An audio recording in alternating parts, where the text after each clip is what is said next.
사도신경으로 신앙을 고백하겠습니다. 나는 전능하신 아버지 하나님 천지의 창조주를 믿습니다. 나는 그의 유일하신 아들 우리 주 예수 그리스도를 믿습니다.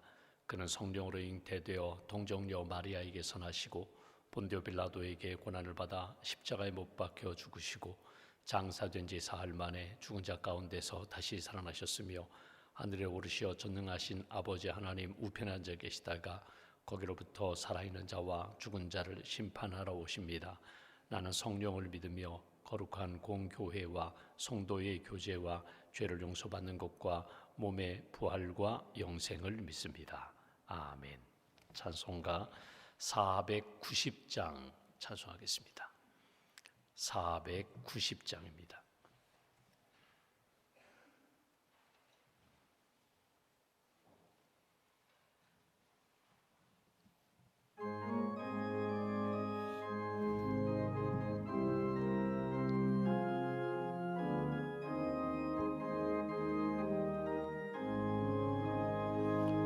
주여 지난 밤 내 꿈에 배웠으니 그 꿈 이루어 주옵소서. 밤과 아침에 계시로 보여주사 항상 은혜를 주옵소서. 나의 놀라운 꿈 정녕 남이 끼는 장차 그 은혜 받을 편이 나의 놀라운 꿈 정녕 이루어져 주님 얼굴을 배우리라. 마음 괴롭고 아파서 낙심될 때 내게 소망을 주셨으며 내가 영광의 주님을 바라보니 앞길 환하게 보이도다. 나의 놀라운 꿈 정녕 남이 끼는 장차 큰 은혜 받을 편이 나의 놀라운 꿈 정녕 이루어져 주님 얼굴을 배우리라. 세상 풍조는 나날이 변하여도 나는 내 믿음 지키리니 인생 살다가 죽음이 꿈 같으나 오직 내 꿈은 참되리라. 나의 놀라운 꿈 정녕 남이 끼는 장차 그 은혜 받을 편이 나의 놀라운 꿈 정녕 이루어져 주님 얼굴을 배우리라. 기도하겠습니다.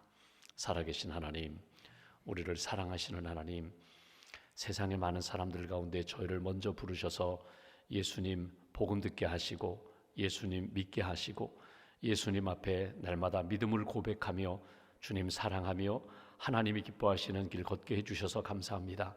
어제 하루의 삶 가운데 크고 작은 많은 일이 있었지만 그때마다 성령님께서 도와주시고 말씀으로 이끌어 주셔서 감사합니다. 새 아침 눈을 뜨고 먼저 하나님 앞에 달려나와 기도합니다. 주의 이름을 부릅니다. 말씀을 사모하며 기도하는 모든 심령들 말씀과 성령으로 채워주시고 은혜의 담비를 부어 주시옵소서. 세상을 바라보고 사람들을 바라볼 때 심지어 나 자신을 바라볼 때 실망할 때도 많고 낙심할 때도 많고 또 상처받을 때도 많지만 믿음의 주여 우리를 온전케 하시는 예수님을 바라보며 나아갈 때 회복시켜 주시고 또 새 힘 부어 주시고 소망의 사람으로 이끌어 주시는 줄 믿습니다. 주님께 더 가까이 나아가며 하나님을 사랑하고 또 우리에게 맡겨주신 이웃들을 사랑하고자 하오니 오늘 하루도 사랑의 영성을 더하여 주시고 성령의 사람으로 승리할 수 있도록 주님 붙들어 주시옵소서. 우리에게 맡겨주신 많은 사명이 있습니다. 금년 한 해 한 영혼을 주님께 인도하자고 땅끝까지 주의 복음을 증거하자고 전도와 선교에 열심을 다하며 달려가고 있습니다. 한 영혼을 구원하는 일에 다리가 되게 하시고 복음의 통로가 될 수 있도록 우리 한 사람 한 사람을 주께서 오른팔로 붙들어 주시옵소서.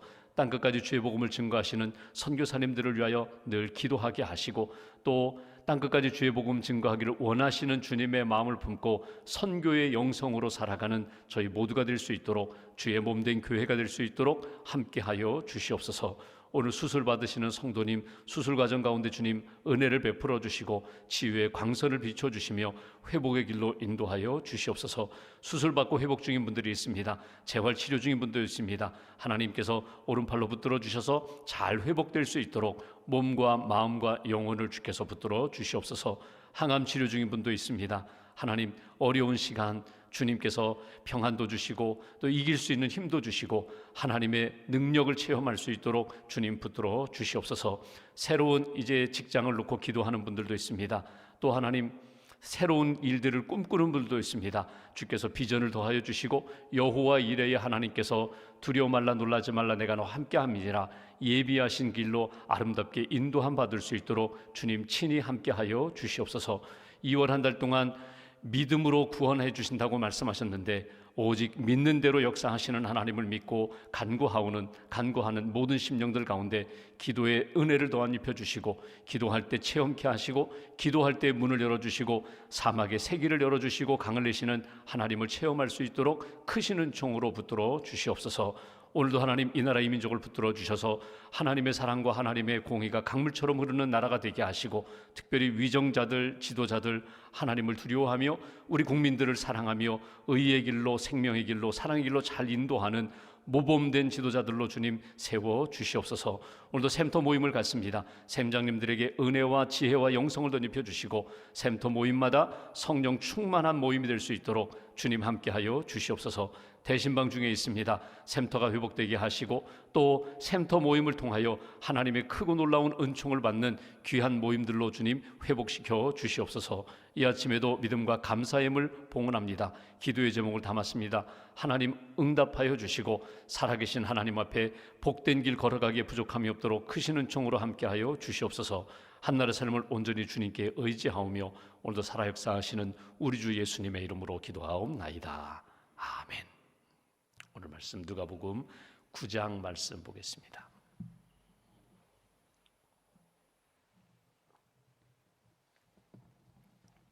누가복음 9장 오늘은 43절 후반절부터 48절까지 말씀, 43절 후반부부터 48절까지 말씀 함께 몽독하겠습니다.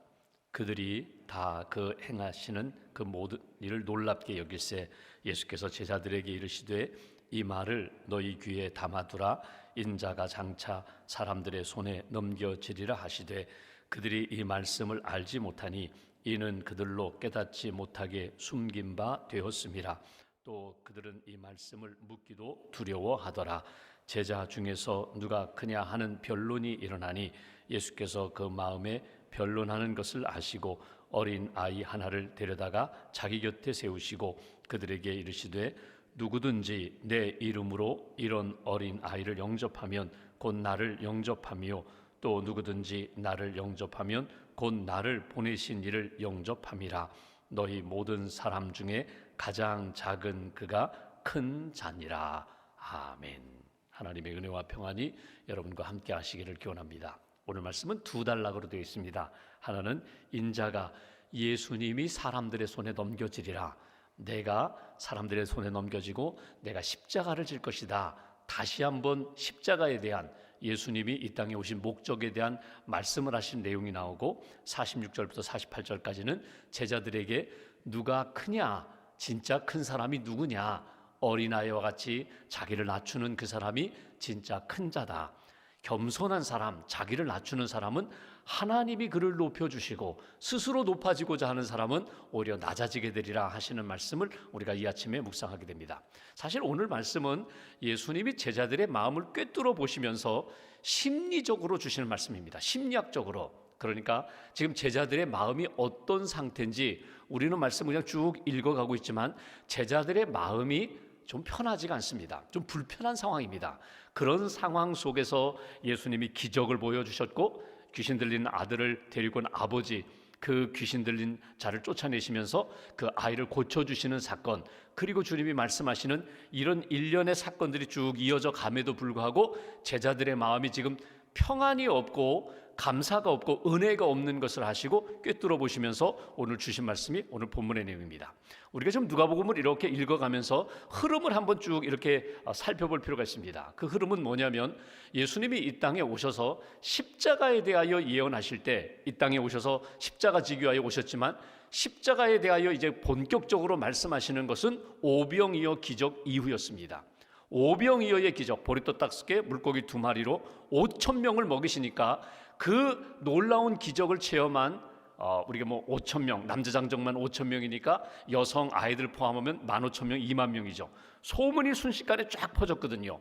보리떡 5개로 이 배불리 먹은 사람들이 있거든요. 그러면서 예수님을 왕으로 삼고자 합니다. 세상의 왕으로, 로마의 압제를 무너뜨리고 정치적인 왕으로 삼고자 하는 움직임이 일어나자 예수님이 본격적으로 내가 세상의 왕으로, 어떤 세상의 권력자로 온 것이 아니라 나는 섬기러 왔다, 십자가 지러 왔다, 나는 죽으러 왔다, 오히려 메시아에 대한 참 의미에 대하여 말씀하기 시작하시거든요. 그러니까 예수님이 십자가에 대한 예언을 하십니다. 그러면서 예수님이 죽겠다는 거예요.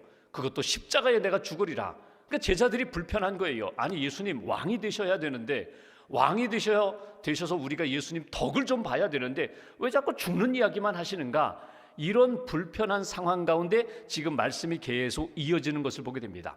왕이 되고자, 왕을 만들고자 사람들은 이렇게 예수님을 자꾸 높이는데 예수님은 슬며시 사라지시면서 오히려 기도하러 가시고, 그리고 기도하러 가셨다 다시 오셔서 제자들에게 말씀하시고 또 기적을 행하시고. 우리가 보셨잖아요. 예수님이 3명의 제자 데리고 가셨어요. 베드로, 야고보, 요한. 기도하러 올라가시는데 그곳에서 변화산의 체험을 하게 하셨거든요. 십자가 이후에 내가 십자가를 지지만 내가 부활할 것이다. 너희들도 십자가를 질 거야. 나를 따라오려거든 자기를 부인하고 자기 십자가를 지고 나를 따라와야 돼. 나를 닮아야 돼. 그러면 당연히 너희 앞에는 십자가가 있는 거야. 예수님 따라가면은 당연히 십자가가 있는 거야. 근데 십자가로 인하여 두려워하지 말고 부활의 영광이 있다. 하나님 나라의 영광이 있다. 그것을 맛보기로 보여주신 것이 변화산 체험입니다. 그런데 예수님이 변화산 체험 이후에 내려오시면서 제자들, 3명의 제자들에게 이런 말씀하셨어요. 아무에게도 이르지 말아라. 너희들이 경험한 것, 체험한 것 이르지 말아라. 여러분, 그들이 정말 아무 말도 안 했을까요? 성경에는 없지만 3명의 제자가 예수님과 함께 사라졌다가 이튿날 다시금 내려올 때 9명의 제자들이 달려들어서 물었을 것입니다. 어디 갔다 왔어? 무엇을 했어? 무슨 경험을 했어? 그러니 말을 했겠죠. 그러니 9명의 제자는 더 불편한 거예요. 귀신 들린 아이 고쳐주지 못해서 망신당해서도 불편하고, 아니 3명의 제자만 왜 항상 예수님은 따로 데리고 가시는가? 우리는 뭐야? 우리도 제자인데. 이런 불편함을 안고 있는 그들, 예수님이 말씀하셨잖아요. 쭉 하나님의 나라에 대하여 쭉 말씀하시는데 들려오지가 않아요. 들려지지가 않아요. 마음에 불편함이 있어요. 이런 상황 가운데 주신 말씀이 오늘 본문의 말씀이라는 거예요. 오늘 말씀을 이렇게 묵상하면서 여러분의 마음을 한번 이렇게 돌아보십시오. 여러분 마음 안에 무엇이 있어요? 여러분 중심 안에 지금 무엇이 있어요? 평안이 있어요? 기쁨이 있어요? 감사가 있어요? 하나님이 보실 때 참 아름다운 마음과 생각으로 가득 차 있어요? 아니면 하나님 보시기에 부끄러운 마음을 가지고 있어요? 정욕이 가득해요? 탐욕이 가득해요? 그리고 마음 가운데 하나님 보시기에 아름답지 못한 원망, 불평, 그리고 내 마음 가운데 죄의 동기가 가득해요? 여러분, 죄를 보면은 펼쳐놓고 보면 죄가 다 하나님 앞에 크고 작은 죄가 없어요. 죄는 죄예요. 그럼에도 불구하고 하나님 믿는 사람이 짓는 죄가 있고 믿지 않는 사람이 짓는 죄가 있거든요. 하나님을 믿어요. 내가 하나님을 분명히 믿어요. 믿으면서도 하나님 앞에 짓는 죄 가운데 대표적인 죄가 무엇인가 하면 원망입니다. 원망, 불평. 하나님을 믿어요. 체험도 했어요. 이스라엘 백성들이 애굽에서 나올 때 얼마나 놀라운 기적을 경험했어요? 유월절 경험을 했죠. 모든 장자가 죽는 상황 가운데 우리 집 맏아들 죽지 않는, 양의 피를 발랐더니 우리 집은 살려주시는 기적을 경험했죠. 홍해를 건너는 기적을 경험했죠. 광야에 나와가지고 메추라기 먹고 반석에서 물을 마시는 경험을 했죠. 마라의 쓴물 단물로 바꿔주시는 기적을 경험했죠. 그럼에도 불구하고 광야 40년 동안 이스라엘 백성들이 하나님 앞에 지은 죄가 있다면, 믿음이 있음에도 불구하고 늘 원망했던 죄, 이게 믿음을 가진 사람이 죄거든요. 하나님이 어떻게 우리에게 이렇게 할 수 있느냐, 섭섭하다는 거예요. 불편하다는 거예요. 이게 하나님을 믿는 사람들이 짓는 죄가 되거든요. 또 하나, 하나님을 믿으면서도 이 원망보다는 더 큰 죄가 있다면 그건 시기 질투입니다. 여러분, 시기 질투라는 것이 이게 뭐 감정이지 이게 무슨 죄예요. 이거는 인간이기 때문에, 사람의 마음과 감정이기 때문에 그럴 수 있잖아요. 믿음이 있지만 돌아서면은 시기가 찾아오는데요, 시기가 일어나는데요, 질투가 생기는데 이게 무슨 죄입니까? 아니에요. 여러분, 시기 질투라는 것이 얼마나 무서운 죄인지 여러분 파악하셔야 돼요. 여러분, 구약에 보면은 가인이 아벨을 죽일 때 예배 하나님이 받아주시지 않았다고 막 분노해가지고 결국은 아벨을 죽이잖아요. 그것도 그 마음속의 동기는 결국 시기 질투입니다. 하나님과의 관계이지만 결국, 아니 예배를 받지 않으실 거면 다 받지 않으셔야지, 왜 동생의 예배는 받으시고 내 예배는 받지 않으셔? 그게 시기 질투거든요. 여러분 잘 아시는 그 예화 중에 하나가, 어떤 광야에서 수도사가 거룩하게 경건하게 수도하는데 유혹에 흔들리지 않아요. 돈으로도 안 돼요, 권력으로도 안 돼요, 이성으로도 안 돼요. 그런데 마귀 대장이 그 수도사에 가서 귓속말로 딱 몇 마디 했더니 얼굴빛이 달라졌다잖아요. 그래서 졸개 마귀들이 대장한테, 아니 도대체 무슨 말을 했길래 저 수도사 얼굴이 바뀌었습니까? 시험에 빠진 거예요. 도대체 저 수도사를 넘어뜨렸습니까? 그때 마귀 대장이, 간단하지, 귓속말로 당신 동생이 알렉산드리아 주교가 됐대, 당신 동생이 이렇게 큰 자리를 얻었대, 그 얘기했더니 안색이 달라졌다고. 이게 인간이거든요.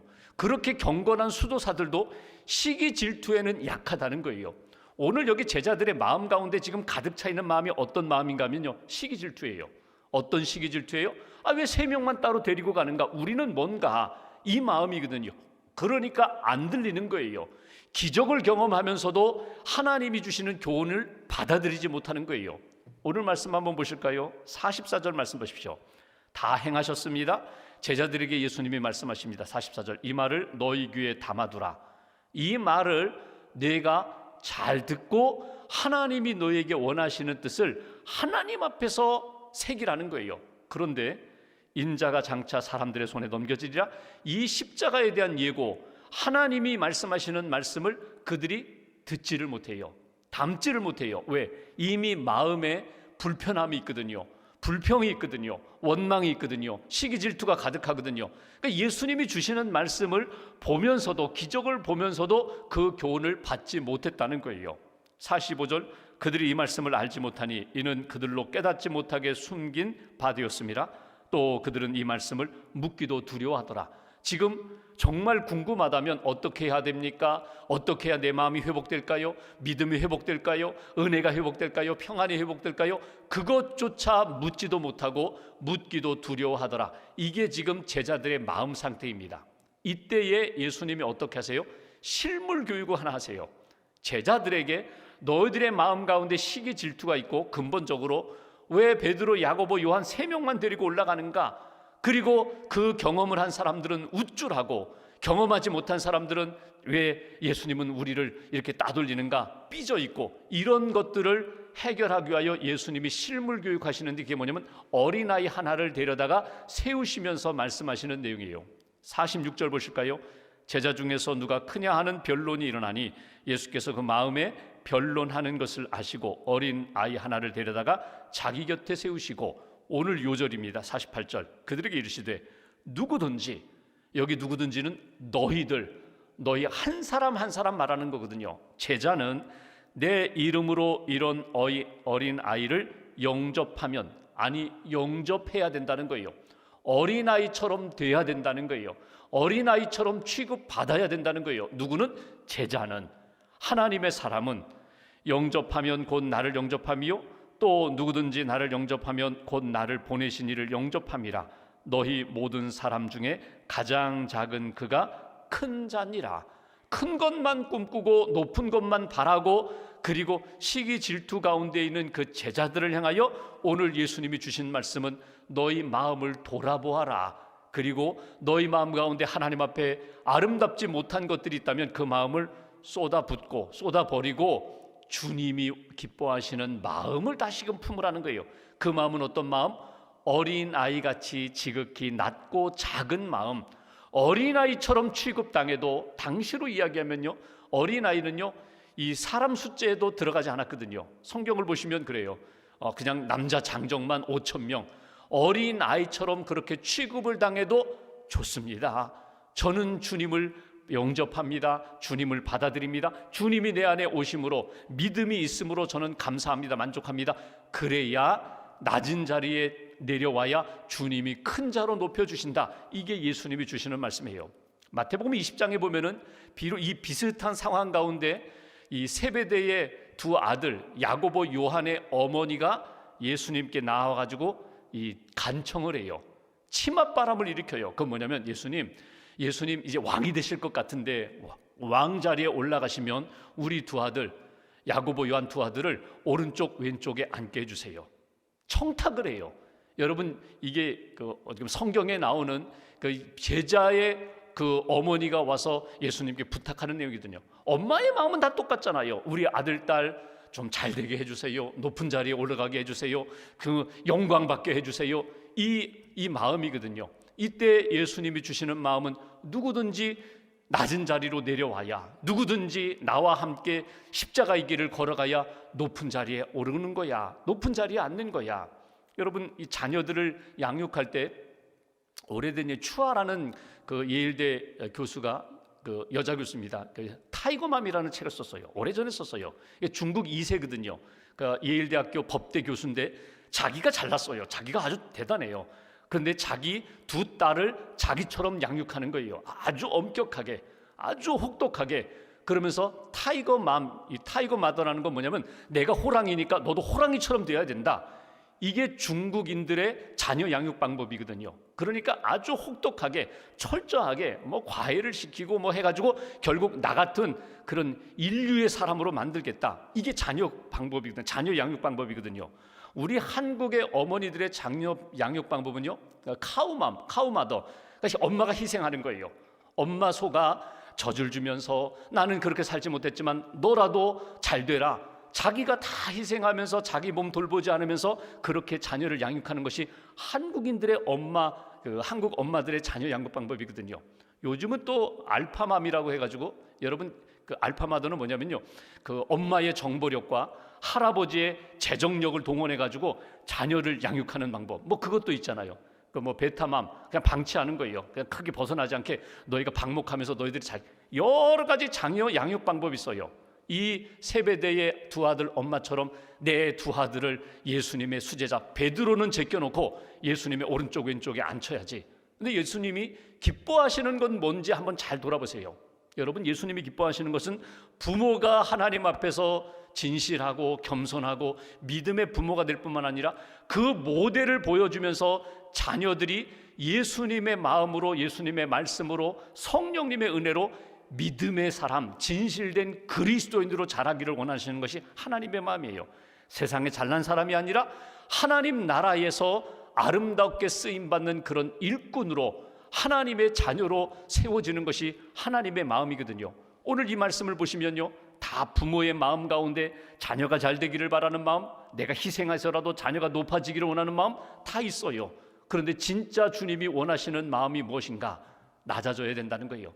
어린아이처럼 낮아져야 된다. 누가 크냐? 여러분 제자들 가운데 큰들 뭐합니까? 먼저 십자가를 지면 뭐합니까?